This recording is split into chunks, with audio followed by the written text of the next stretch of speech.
the basis for the Inquisition, the basis for the Holocaust, the basis of all pretty much anti-Semitism since the first century. The Jews killed Christ. They're rejected people now, and it's okay to kill them, persecute them, cast them off as second-class citizens.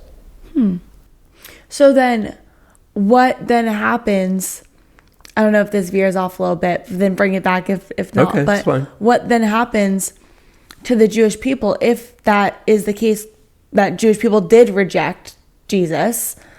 That doesn't mean God rejected them and broke his covenant. That's correct. Doesn't go back on a covenant. That's correct. But then what does that mean for Jewish people? Like, basically, does it make sense to evangelize to Jewish people then if they're already gonna be saved, or if God never ended their covenant in the first place? Right.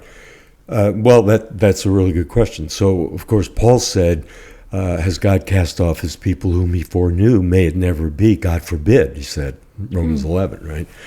So you said it correctly. Just because Jewish people have not received Yeshua, or in fact rejected him, although many did receive him, of course, we know, Yes. historically in the first century, it was the leadership that rejected him. Yeah. Right? And leadership have rejected him ever since, and therefore the people have followed suit. Given that, though, doesn't mean God has rejected them, because, like you said, God is a God who keeps his covenant. Yeah, he's not a liar. He's he not keeps a liar. his promises. Right. Satan's the liar. Yes. And that's what he wants people to believe. Well, exactly this, right? Well, because Jews rejected Jesus, therefore God has rejected them.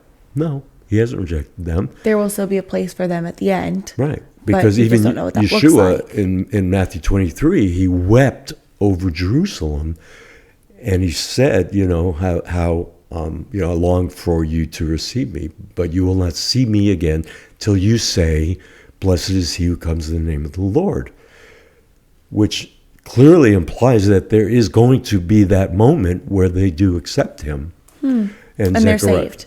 And they turn to Yeshua. So it's clearly, and some interpreters say that when he's weeping over Jerusalem, he says, "O Jerusalem," he's really weeping over the leadership, because the leadership is focused in Jerusalem, the capital. That's where the decision was made to reject him.